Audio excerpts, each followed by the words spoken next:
Hey, I'm really excited to share that we have 500 or over 500 of our community registered for the webinar today, and it's with great privilege that I host this conversation and get to introduce our guest speaker, Daniel, in just a moment.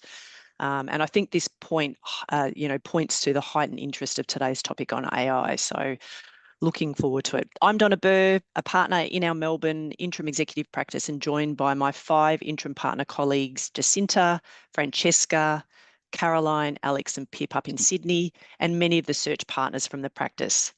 I'd like to show my respect and acknowledge the traditional custodians of the land of elders past and present on which we have this webinar today. I'm delighted to welcome you to today's webinar on Decoding AI, a roadmap for C-suite leaders to drive success, our first webinar for the year. We take great pride at Watermark in bringing you a diverse range of thought leadership, including our webinar series, our leadership podcasts, our market-leading board diversity index, our interim market survey, and many other pieces of thought leadership. We pride ourselves bringing relevant topics of conversation to you, requested by you, for you, and usually delivered in conversation with one of you from our community. 2025 is an exciting year for us at Watermark. We have new partners joining the team in interim and search, new partnerships forged with Deloitte and the AICD, more to come on this, and it's also our 15th year of the interim survey. We have a full calendar of events across Melbourne and Sydney for this community to connect, and much, much more. From a market perspective, as we hit our stride in 2025, it certainly feels to be more optimism and energy in the air in conversation with yourselves, our clients and partners. And we hope that your start to the year has been a positive one. So as always, it's a privilege to host our webinars. And now I'd like to welcome our guest speaker, Daniel Brewer. Welcome, Daniel. Good morning. Thank you very much, Donna. Well, good morning, everyone. It's a real privilege to be here. And a big thank you to Watermark and to you all, of course, for attending. Yeah. Today, I'll just jump in, Daniel, with a couple more things if I can, but just before you get started. I'm going to do a little brief introduction of you. I think people should know a little bit about your background in coming to today's conversation. Okay. Daniel has built a distinguished career as a solution designer and executive advisor across health, energy, and the government sectors. Passionate about citizen services, he's delivered over 20 major online platforms for organisations such as the Red Cross, Austin Health, the Australian Defence Force, the ATO, and AusNet Services. Today's conversation is a further exploration of the themes of AI adoption that came out of our 2024 market survey. Over 60% who responded predicted AI adoption into organisations will be one of the biggest business disruptors in 2025. With 79% saying AI use across the organisations they were gauged to work in was either just emerging or minimal.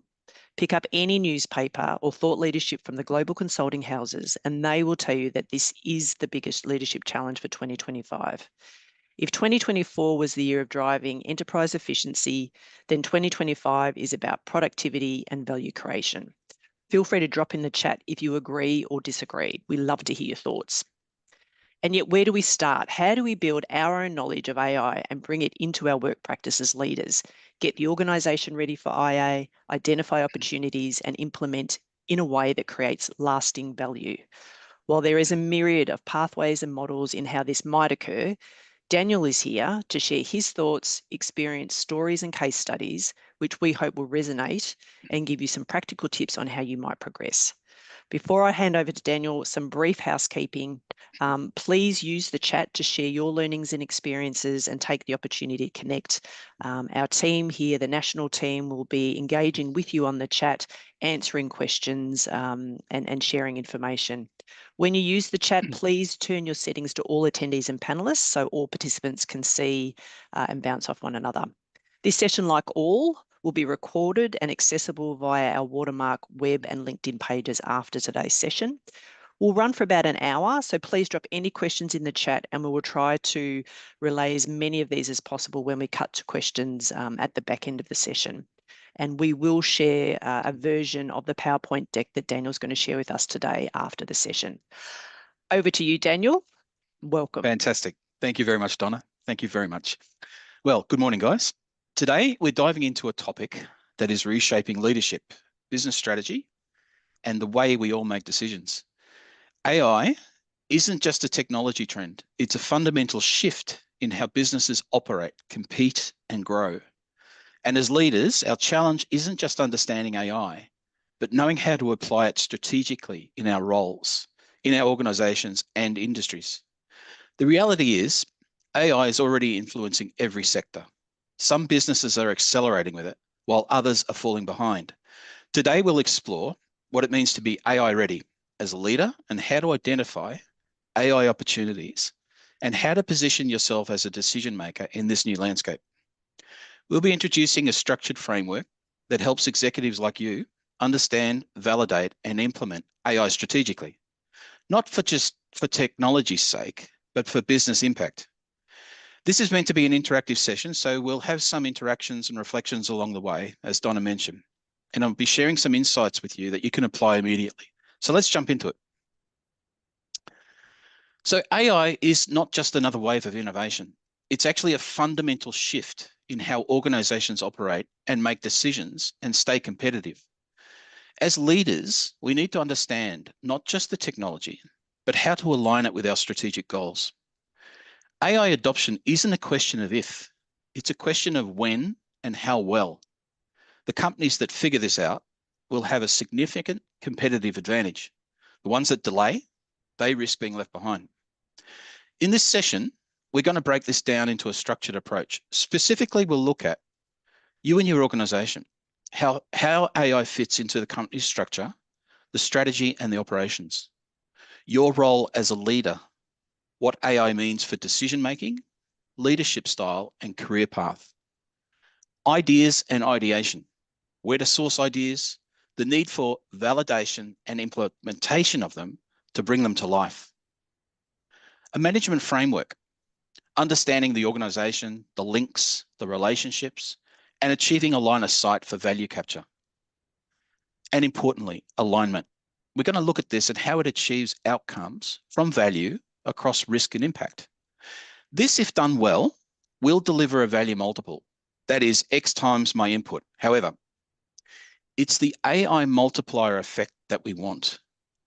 AI, when integrated correctly, doesn't just add efficiency, it creates exponential value. Now, before we move on, I want to just take a moment and think, what's your biggest challenge right now in AI? Type it in the chat and let us know. Great one. Look forward to hearing this. Yeah, it might be understanding AI itself. That's a big one. Or even integrating AI into your strategy. Or maybe even getting buy-in from your leadership team. Let's hear from you. We're seeing some of that lack of knowledge, governance. Absolutely. Yeah, which tools to invest in, which is getting the business case to finance. That's an interesting one. That's a big one. Yeah, data security again. Okay. Awesome. Thank you for all sharing. I'm really looking forward to going through all that.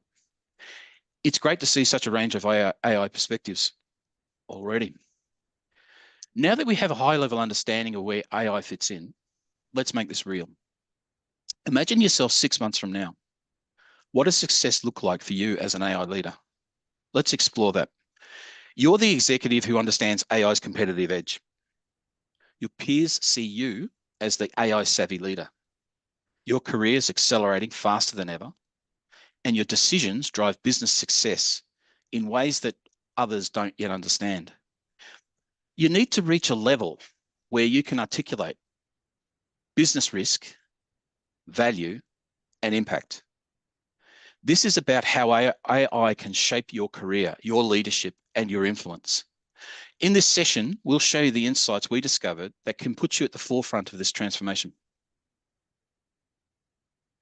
So let's look inside what types of AI functions corporations are using today. Digital assistants. I'm pretty sure we've all seen these brands, Copilot, ChatGPT, and maybe even DeepSeek at a distance. We see these on our desktop, on our mobiles. I even saw someone talking to ChatGPT walking along Collins Street the other day. It's really pervasive. We've got contextual reporting. So take climate change, for example. If we're reporting on ocean depth or change, or even temperature, we can expand the picture by bringing geographical, political, or even societal data sets to the table. And it gives us the ability to understand the ocean temperature's effect on those other areas of life. That's the power that context that AI brings. We then have enhanced support. Now, this is my favorite. If I'm servicing 100 clients at 30 centimeters deep, I can multiply that by 10 without lack of fidelity or personal touch using AI. And largely that's done through task automation and complex work preparation. Now, a great example of this, I do a lot of work through NDIS. And if we take a patient who in their first year has secured funding, that makes a big difference in their life. But come around review time, maybe in year 2 or year 3, when they've actually got to renew their budget, that's a big point where a lot of budgets fall off. So if AI can actually pick up and create some of the complex work that draws on their first application and makes it of a higher probability that they'll get it, that makes a big difference in their life. So that's the kind of enhanced support example that really floats my boat, so to speak. Now, which of these AI applications is already being used in your organization? A, digital assistance, B, contextual reporting, C, enhanced support, or D, none yet, but considering it? Type your answer in the chat, let us know. Oh, I love this. Let's see the flurry coming through. That's good news. Lots of A's and B's, D's. Oh, that's good. Well, there's a mixture there. Is there Any flash? C's? Any Yeah, there's C's? a few C's. Oh, that's good. That's my favorite. I would say A and B are probably outweighing. Gosh. Yeah, A certainly leading with A's would be my visual scroll. Oh, Donna, we should have put a few bets on this. All right. Well, keep writing, guys. Got to push one. So underpinning these functions, the previous AI functions we looked at, are some key AI technologies. NLP, which is the ability, natural language processing, is the ability for computers to converse with humans. Machine language is the harvesting of business insights and patterns from large data sets. This feeds other AI capabilities. Generative AI is the dynamic creation of video, image, and text set to a context. RPA, robotic process automation, is the rapid processing of tasks without the loss of accuracy. And predictive analytics. Drawing from all of these technologies, predictive analytics enables businesses to anticipate trends, forecast outcomes, and make data-driven decisions, such as we see in contextual reporting. So these interact and reinforce one another to define, qualify, and deliver real-time insights that drive strategy and execution. So there is no going back. AI is unlike any other transformation.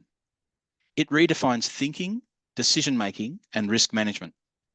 It's a pivotal factor in business evolution, and it's not going away. Now, the significance here is decision-making and its impact. Good decisions are the make or break of an organization's success.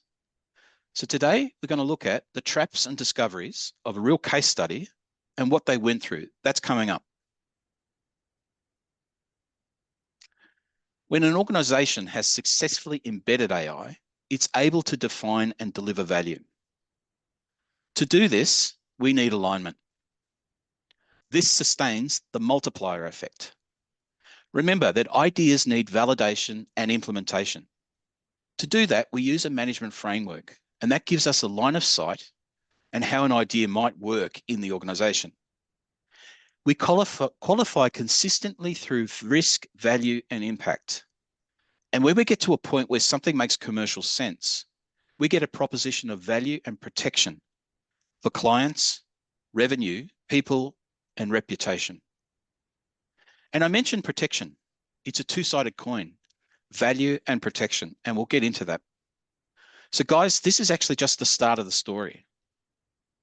Who's had any positive experiences with these things? Put it in the chat if you had and let us know.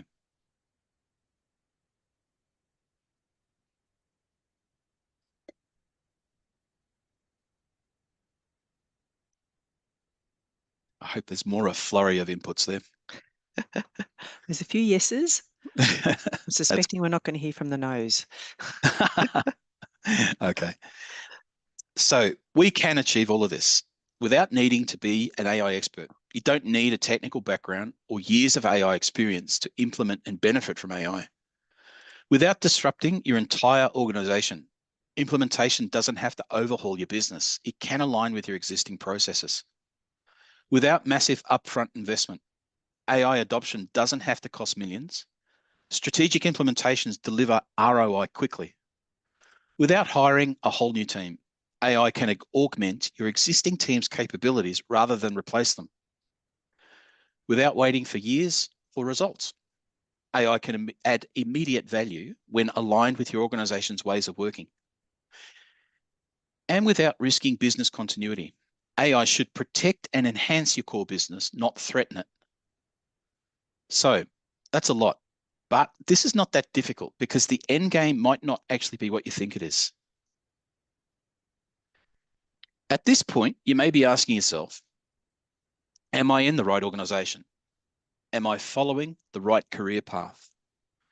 Am I doing the right thing to educate myself? Is there time to act? So guys, I get where you're at this point in time. I understand what type of questions you might be asking yourself, and I hope this piques your curiosity. So a little bit about me. I've been in IT for 20 years, and I've always had a bit of an entrepreneurial drive for wanting to help solve social problems with technology. Life changed for me when we started a family. My wife and I have several special needs children, one severely disabled. Getting help from the health industry opened my eyes to the frustration and heartache a lot of families go through, particularly around disability, autism, and even aged care. One thing stood out to me. If you can reduce the stress of a parent or a family member in these situations, you can improve the quality of life for all, along with the health outcomes. Questions and engagement was the key to it all. If you ask better questions or even know what to ask, you're empowered and you engage more effectively. This reduces stress. So this is where AI came in, and it's shaped my path ever since.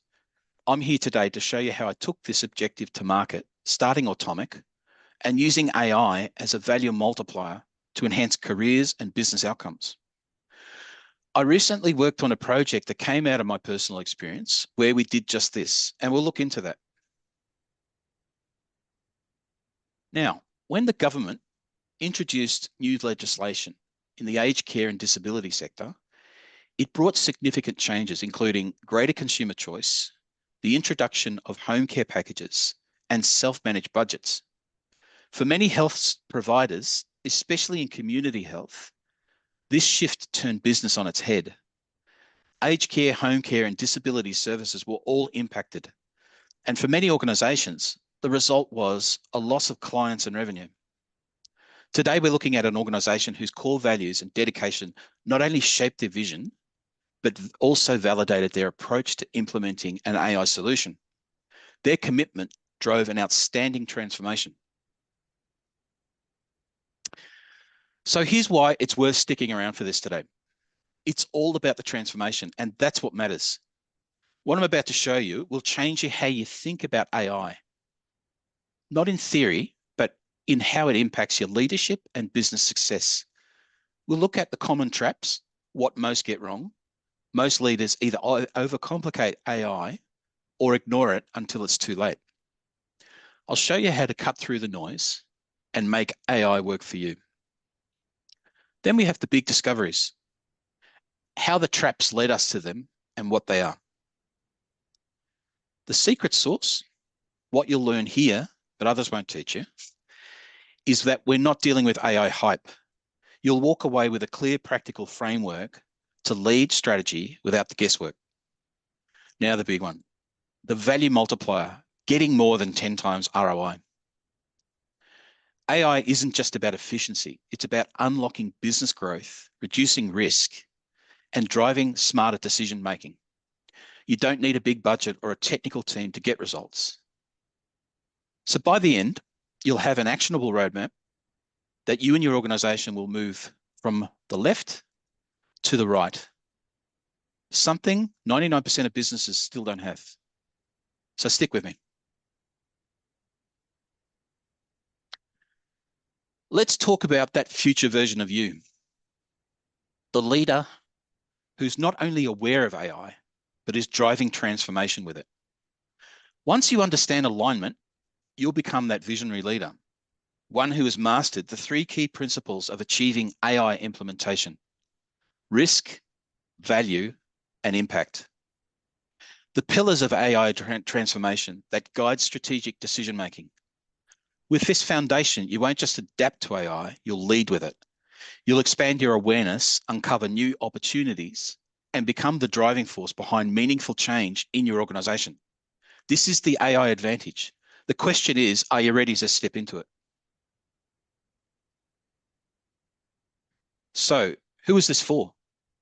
You may be a leader or a CEO or a candidate seeking a role or a change in your career journey.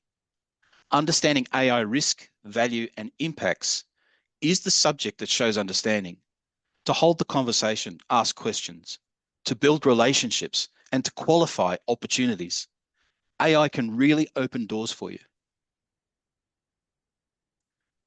So back to our case study. When the government brought legislation in, it turned our health organisation upside down. This was a challenge, and the organisation's leaders needed to act.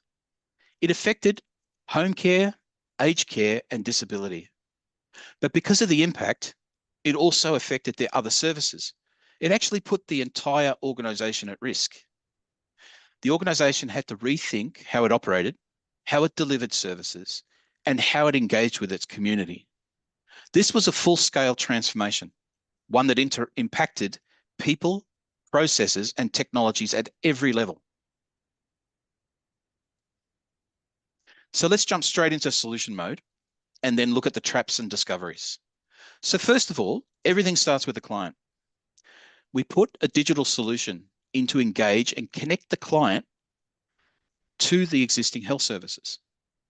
This was done by implementing a range of online functions to answer questions, engage with experts, and facilitate appointments.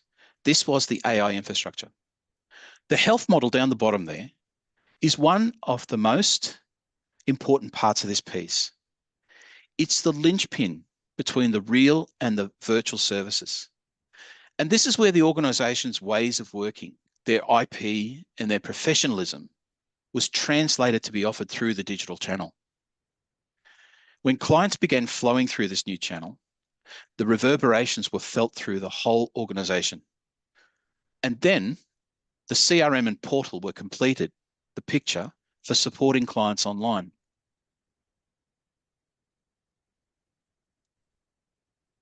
So that was the solution, but getting there, wow.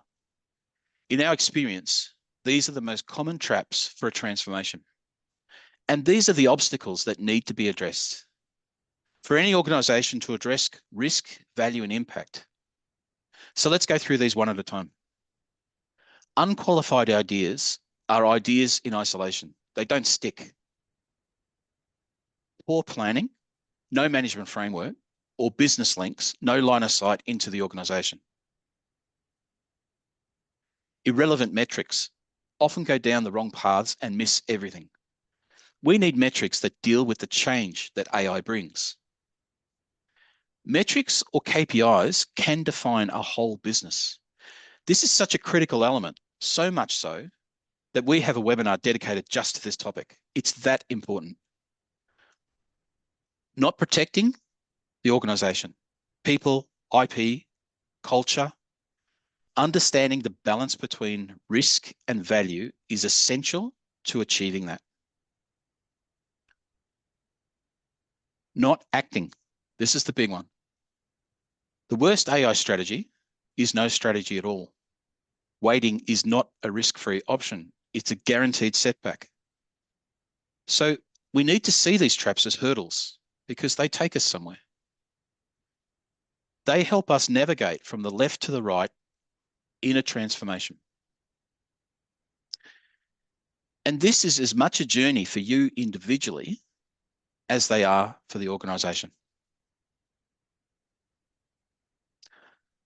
So guys, this is actually my favorite piece. This is where I really want to share something special with you. This goes to the heart of our methodology and achievement. And this can apply to any industry or organization because it deals with decisions and risk. It's not independent. It's not dependent on any sector. This shows how the health organization achieved the multiplier.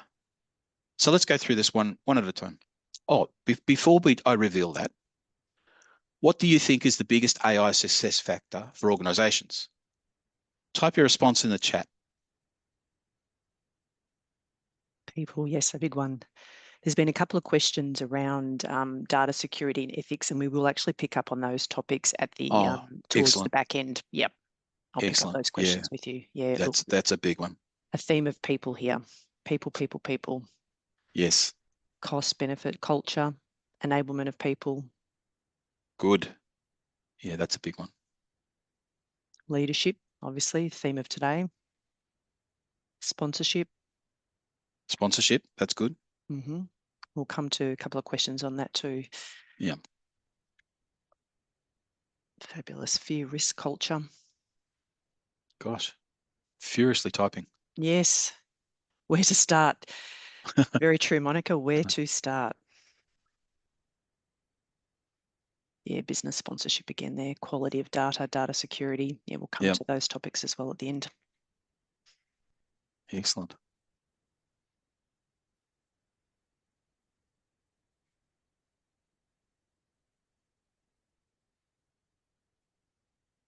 Funding, yes. Funding, yeah, that's a big one.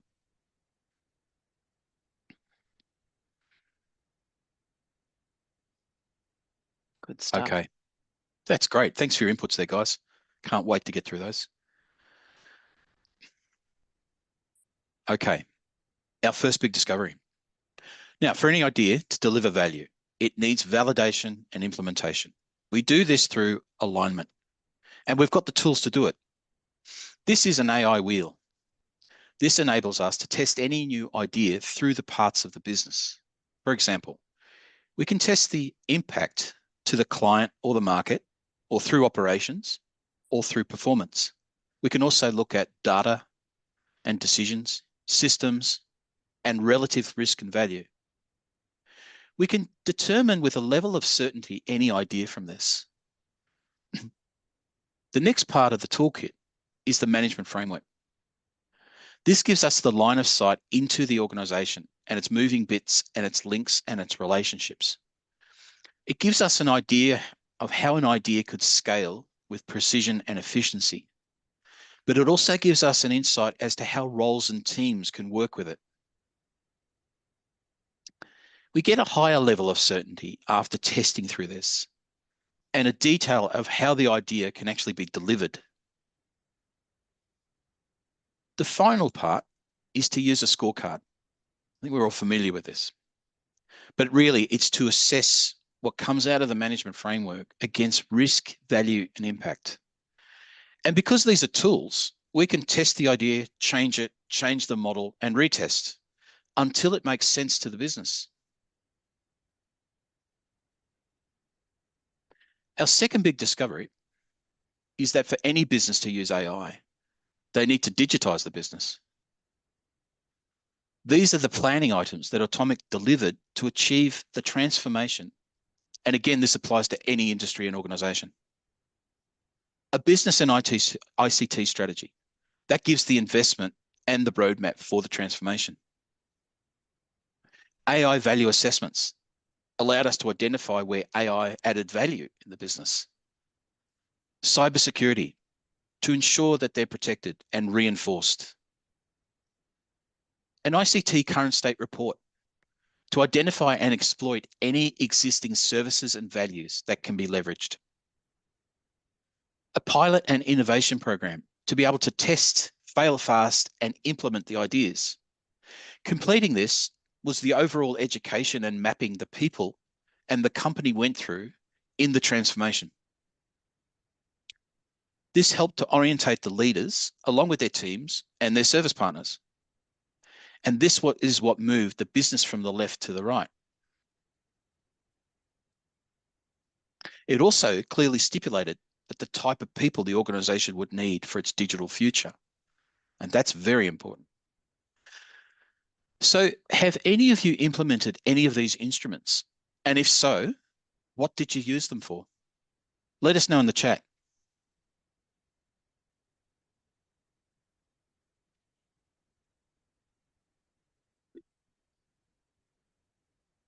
It's quite a comprehensive process, Daniel.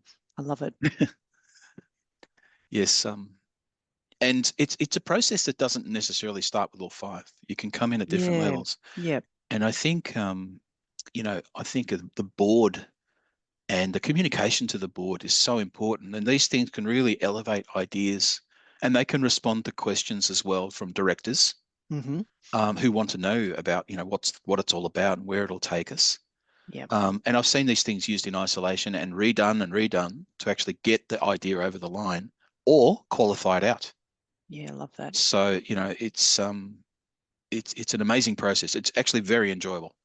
Yeah, I can see, and Uh, and I guess in terms of engagement of the business from sort of frontline through to board, it's an exceptional way to be doing that.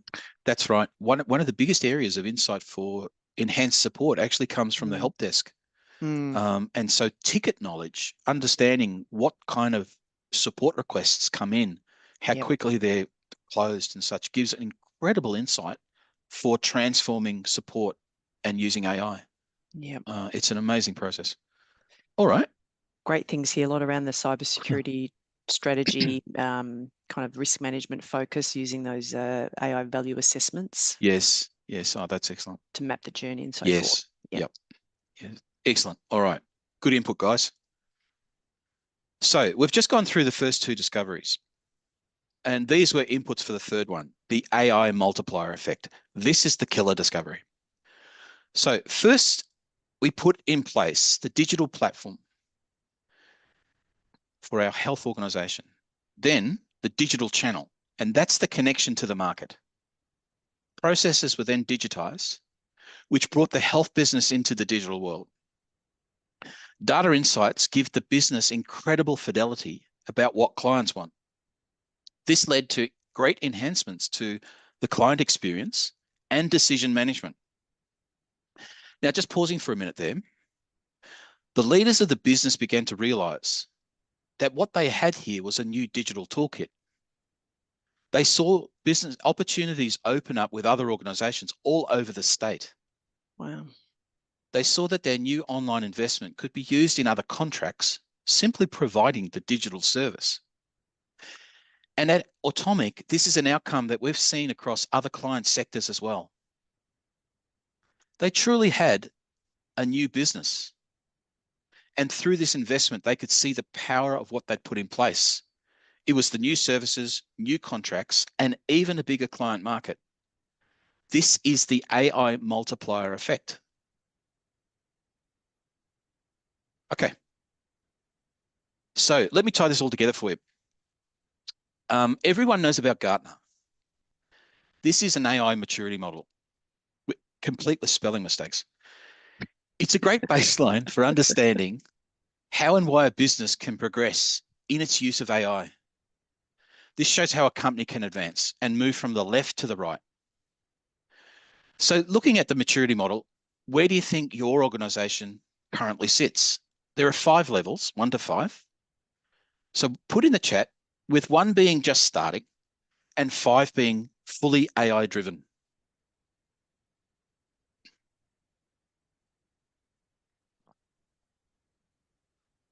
Yep. Well, someone there's hit 5, but a lot of sort of 1, 1, 2, 2, and 3. Wow, we've got a 5. We had 1, 5 there. Yep. Fantastic. Let's know there's another 5. A Another 5. 0. Wow. We have a 0. We have a 0. Okay. Fantastic. Only up from there, I'm sure. And if you can spot Yeah, great. the typos, put them in the chat too. I'm onto it. You don't have to do that, guys. Depends on the All right. sector. Yeah, good. All right. So let me show you how this experience applies to you. Every organization and every individual in it moves through a left to right transformation when adopting AI effectively. We start with awareness. This is when we're curious. You begin to notice the gaps, inefficiencies, and missed opportunities. AI is on your radar, but it still feels complex and uncertain. Then, active. This is when we engage and educate ourselves. You're starting to learn what's possible, exploring automation, and understanding the potential, risks, and rewards. At this stage, some organizations hesitate, while others take action and move forward. Then we have transformational. This is when we see the path of how AI can lift us. You're no longer learning, you're implementing. AI is reshaping your workflows, improving efficiency, and revealing new opportunities you just hadn't considered. This is where the biggest competitive advantages emerge. Operational. This is when we deliver it. AI is fully integrated into your business processes. Engagement is streamlined. Decision-making is enhanced, and your team works smarter, not harder. You're not just using AI, you're leveraging it for tangible results. Then systemic. This is when we master it. AI is no longer an initiative. It's part of your organization's DNA. Your business is aligned, operating with AI-driven intelligence across all levels. This is where AI delivers its full multiplier effect, creating exponential value and efficiency. And guys, this relates to that last bit in the previous slide where they discovered they've got a new business. A move to online, which came from a big market impact of legislation, actually opened up borders. Whereas before, their mentality for community health was, this is my geography. Now they opened up to being able to service not only new clients, but new contracts in other areas. And they also helped other community organizations that didn't have the same revenue to actually go digital. So the multiplier effect went through their supply chain.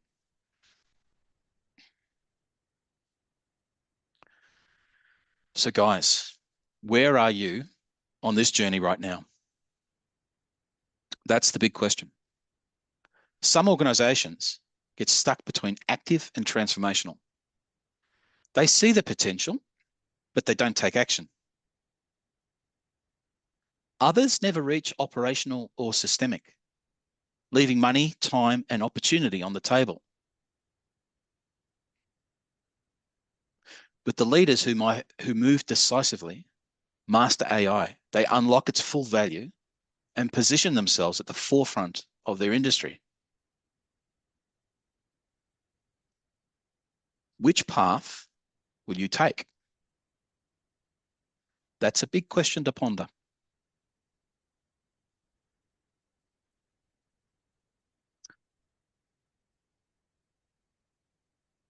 So, before we wrap up, I want to make sure you know exactly where to go next. Everything in this webinar is on this page, automic.agency/decoding AI. On this page, you'll find two key resources: an AI readiness checklist, which is a simple yet powerful tool to help you assess your AI leadership journey. There's a whole bunch of resources on that list that if you go through that, you'll begin the awareness to education kind of process. They will really help. These are tools that I used myself. We've also got a booking link. So if today's session sparked any ideas or questions, you can schedule a call with us directly. Please do so. We would love to understand where your journey is and where you're at. And for your convenience, we've got a QR code there, so that'll take you straight to the page. So if you're someone who's worried about the impact that AI might have on you, please book a call with us. We would love to talk to you and share experiences and help you guys move from the left to the right, starting with the first step. Or you can simply send us an email at info@automic.agency. Thank you, Daniel. This is, if that's not a call to action, I'm standing to attention. And everybody on the call, we will reshare this information in the subsequent kind of communication that we send out following. Daniel, there's I'm going to give everybody on the chat a couple of moments. Please feel free to send through questions that you have. If you can log them in the Q&A chat, that would be helpful just to keep focus. Obviously, there's a lot of conversation on the webinar chat, but just so we can see your questions on Q&A.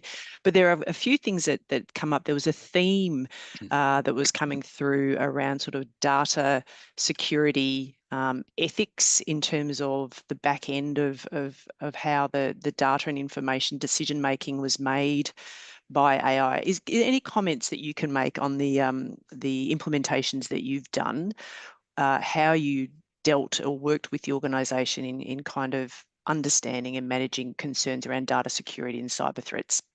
Let's start there. Absolutely. Absolutely. I would have to say it's one of the top three questions. Yep. And it can come from all levels within an organization. And this is actually something where industry and sector do match. And so, for example, generally the questions come from a top-down level. So I actually like to address it from a top-down perspective. For government and regulated industries, there is legislation that applies to both business specifically, but also industry specifically. So actually having a good handle on the financial or personal or data/security regulations is a key start, because that gives you your guidelines and your guardrails as well. And generally, businesses over the last 5 to 10 years have actually invested in either data or security related infrastructure. That is your starting point. In health, there is specific questions to be answered about patient privacy, but also health data. So there's some very, very obvious and first topics to talk about in a given industry. If it's a more general conversation, a good place to start, and what we're seeing year after year, is more people talking about the Essential Eight, which is ASD, which is the Advanced Signals Directorate, a part of Defence, that is in charge of our governments and should I say our nation's cybersecurity, published a series of policies quite a few years ago. And over the years, those have actually evolved into a framework of ICT or security controls that a CIO and an IT department would understand and implement. Yep. But more so, there's been more business dialogue that's actually explained them in everyday terms. And so there's a great framework to actually put this conversation into, and at least not put it to bed, but to actually address the concerns, to have the business conversation. Yep. And that's kind of where we come in. We do use the ASD Essential Eight heavily, particularly with our government clients.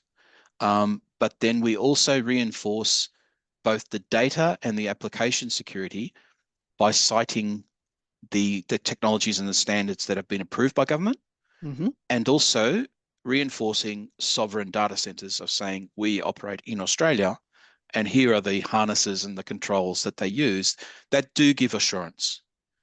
Right. So that's part of the conversation. So that's the setup, and having, yes, we are happy with that. Let's explore the idea. There is constant reinforcement and analysis that needs to be done, and the conversations. And again, we go back to value, risk, and impact of actually understanding, what is the value of an idea? What is its risk and impact on the organization? It's a balancing act. And so that has to be something that is tested. Yeah. Yeah. Can we call on sort of talk a bit about ethics here? There's been a couple of comments and threads come through, and Despina in particular in the Q&A sort of says, given AI systems are inherently built, programmed by people making choices, how do we ensure we appropriately manage bias and I guess sort of ethics in how those decisions are made? What sort of comments can you make on that? It's a great question. And under the protection part of our implementation framework, we talk about bias. And it's a process that led us to some principles. So one of the cornerstones of how we approach AI is our decisions, because decisions relate to roles and people. And then that relates to the organization's value and culture. And in the example of the case study that we discussed today, the health organization, there are many biases that need to be recognized in that space, because they're a multicultural organization that serves a multicultural audience. And so the discussions for understanding what could potentially be an element of bias came about by discussing the decisions and what services that impacted the client, and understanding who and what was involved in that decision, and then unpacking it with the impacts and the data, and Yeah. then understanding, well, what does that data actually serve? Is that a decision to, give someone preference of an appointment over someone else? Yep. And because we went through that conversation and we understood the linkages of it, we could understand to say that's not fair. That breaches that we must give the highest available appointment to this type of person or this type of scenario.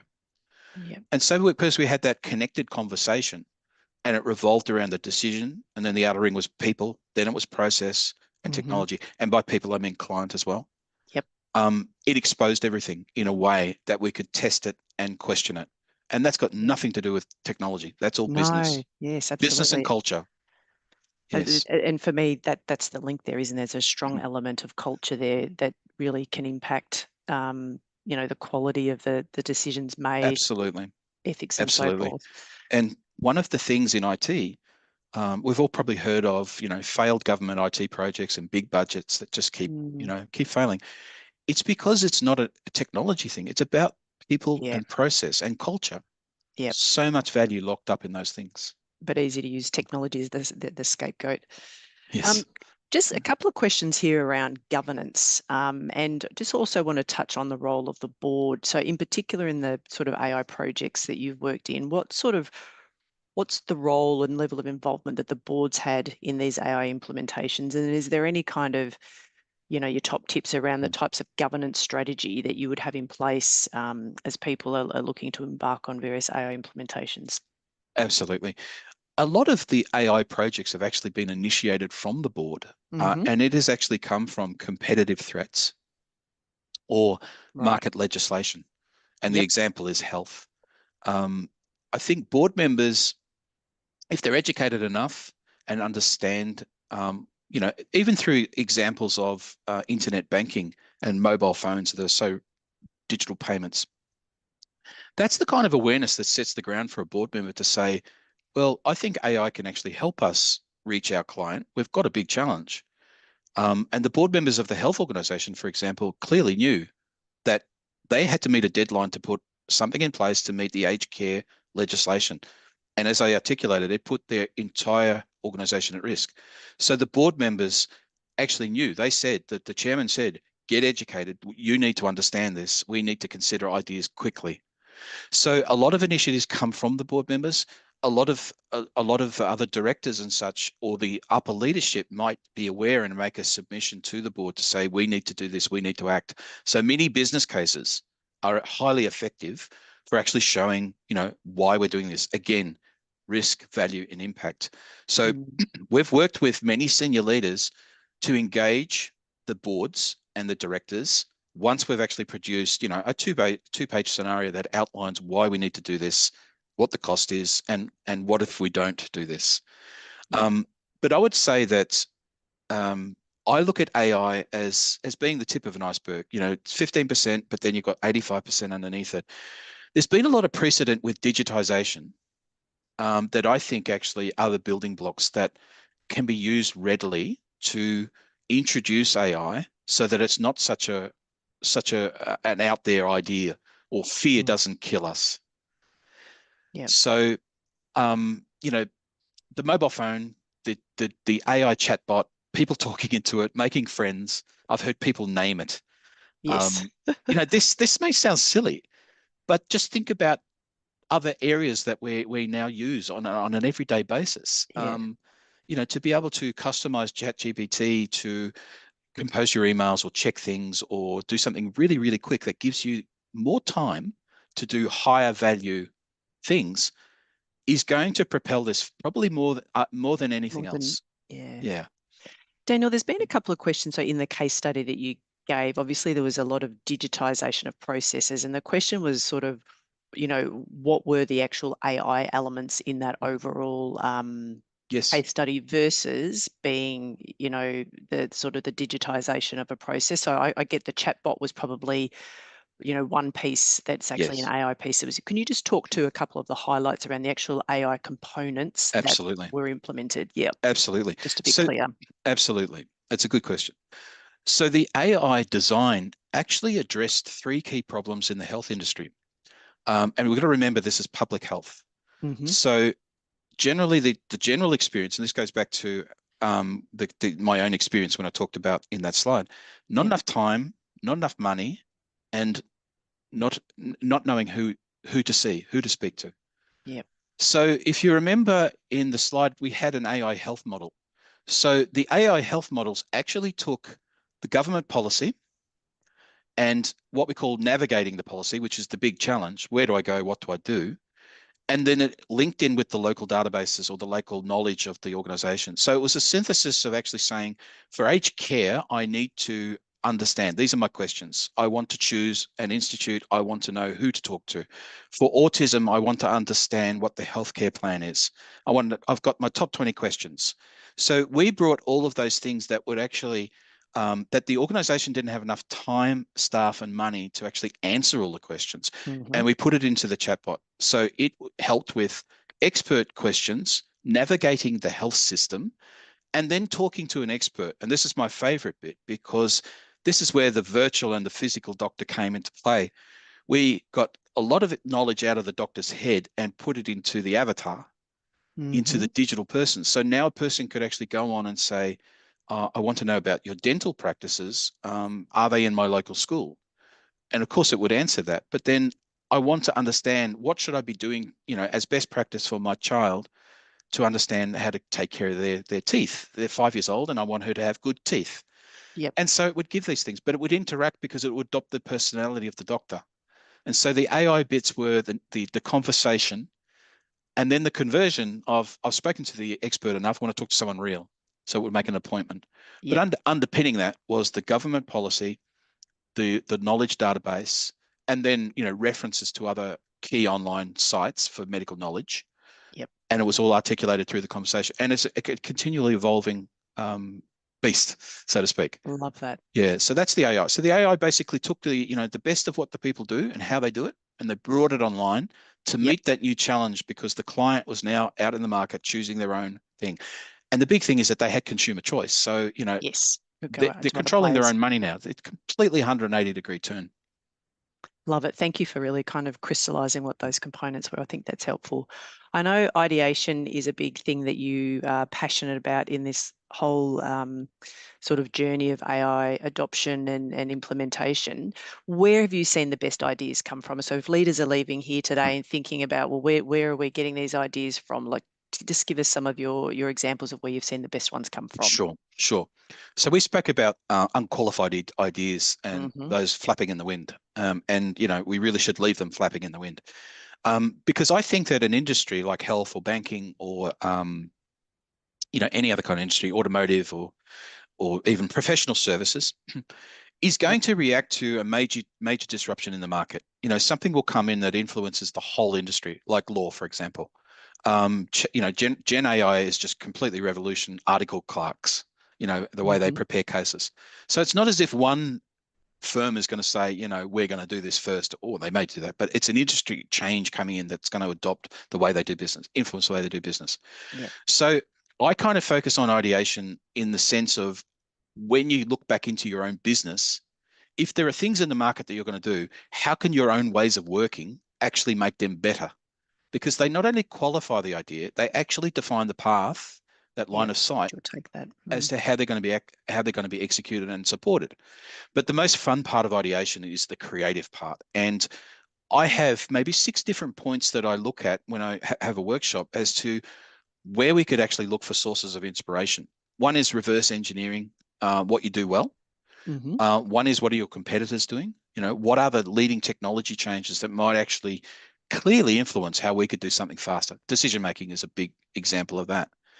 Um, but the other fun part is there's so much creativity and knowledge in your own people, right from the CEO right down to the workers and the board. The ideation program is something that the creative part's not what kills it; it's the bureaucracy that kills it.